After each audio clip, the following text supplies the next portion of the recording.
তো বন্ধুরা আজকে আমরা আনবক্সিং করতে চলেছি ভিভো Y21e 3GB র্যাম এবং 64GB রম। এছাড়াও এই ফোনটিতে স্ন্যাপড্রাগন 680 6mm প্রসেসর আছে, 5000 mAh এর ব্যাটারি আছে।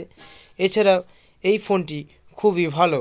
তো বন্ধুরা বেশি না বকে ভাট, আজকের ভিডিওটা চলুন শুরু করা যাক। স্টার্ট। প্রথমে একটি ধারালো কাটার আমরা অন করে নিয়ে সাইড দিয়ে র্যাপারটাকে কেটে ফেলব। কেটে ফেলার পর ফোনটি আস্তে আস্তে উপরে র্যাপিংটা আমরা আস্তে আস্তে খুলে ফেলব। খুলে ফেলে ফোনটিকে আমরা র্যাপারটা এবার ডাস্টবিনে ফেলে দেবো। ফেলে দেওয়ার পর ফোনটিকে আবার আমরা উল্টো করে রাখবো। উল্টো করে রেখে তলার সিলটাকে আমরা কেটে ফেলব। তারপর ফোনটিকে আমাদের সোজা করে রেখে দিতে হবে। রেখে আস্তে আস্তে বক্সটাকে আস্তে আস্তে টেনে খুলে নিতে হবে। খুলে নিয়ে আমরা দেখতে পাচ্ছি ভিভোর সাইনিং দেখাচ্ছে এবং ভেতরে একটি প্রোটেক্টিভ কেস আছে। এবং তো আমরা ফোনটির ডকুমেন্টসটা আমরা আবার ভেতরে ঢুকিয়ে দিলাম, দিয়ে ফোনটিকে আস্তে আস্তে টেনে বার করে নেব। বন্ধুরা বলে দিই, এটি মিডনাইট ব্লু কালার এই ফোনটির। তো ফোনটি দেখতে খুবই সুন্দর, তাই ফোনটিকে এবার আমরা আস্তে আস্তে অন করে নেব। অন করে দেখতে পাচ্ছি ভিভো পাওয়ার্ড বাই অ্যান্ড্রয়েড বলে লেখা উঠছে।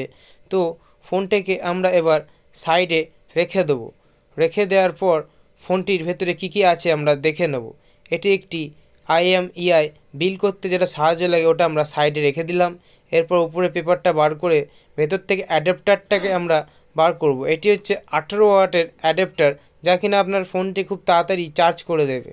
এরপর অ্যাডাপ্টারটাকে আমরা আবার বাস্কের ভেতরে রেখে দেবো, দিয়ে কেবিলটাকে বার করে নেব।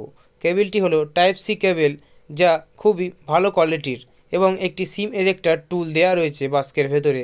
তো এবার আমরা আবার আগের মতন যা যা ছিল প্যাকেজিং করে নেব। যেহেতু ফোনটি কাস্টমারের, তাই আমাদের ফোনটি সবসময় ঠিকঠাক করে প্যাকেজিং করে কাস্টমারকে প্রোভাইড করতে হয়। তো আমরা এবার উপরে বাস্কটাকে সব কিছু ঠিকঠাক করে সাইড করে দেবো, দিয়ে ফোনটাকে এবার আমরা স্টার্ট করব। ফোনটাকে যতক্ষণে আমরা স্টার্ট করে নিচ্ছি, এই ফোনটির ফিচার ব্যাপারে আমরা আরও কিছু জেনে নেব। এই ফোনটিতে 6.5 ইঞ্চের HD+ ডিসপ্লে আছে, যার রেজুলেশন কিনা 720x1600 পিক্সেলের। এবং এই ফোনটির 8.0mm এর আল্ট্রা স্লিম বডি এবং এর ওয়েট হচ্ছে 182 গ্রামের, যা কিনা খুবই পাতলা এবং খুবই লাইট ওয়েট। তো খুব কমফোর্টেবল এই ফোনটি। এছাড়াও এই ফোনটিতে সাইড মাউন্ট ফিঙ্গারপ্রিন্ট দেওয়া আছে এবং ফেস আনলক দেওয়া আছে, যা কিনা খুব তাড়াতাড়ি আপনাকে ফোনটাকে আনলক করতে আপনাকে সাহায্য করবে এবং ইউজ করতে। এছাড়াও এই ফোনটিতে Qualcomm Snapdragon 680 octa-core প্রসেসর দেওয়া আছে, যার প্রাইমারি ক্লক স্পিড কিনা 2.4 GHz, যা কিনা আপনার ফোনটিকে খুবই তাড়াতাড়ি অপারেট করতে সাহায্য করবে।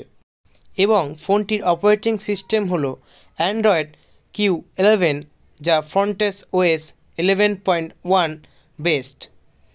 এছাড়াও এই ফোনটির 13 MP রিয়ার ক্যামেরা আছে, যা কিনা খুবই ভালো পিকচার কোয়ালিটি প্রোভাইড করবে। এবং সুপার ম্যাক্রো ক্যামেরা আছে, যা কিনা 2 MP, যাও কিনা আপনাকে ভালো পিকচার কোয়ালিটি প্রোভাইড করবে। এছাড়াও 5000 mAh এর ব্যাটারি এবং 18 ওয়াটের ফাস্ট চার্জার সাপোর্টেড, যা কিনা আপনার ফোনটি খুব তাড়াতাড়ি চার্জ করে দেবে। তো বন্ধুরা আজকের মতো এতটুকুই। ভিডিওটি ভালো লাগলে অবশ্যই শেয়ার করবেন বন্ধুদের মধ্যে, এবং এই চ্যানেলটিকে সাবস্ক্রাইব করে পাশে থাকা বেল আইকনটিকে প্রেস করে দিয়ে অবশ্যই যাবেন। এবং tata, good bye, see you, দেখা হবে নেক্সট ভিডিওতে।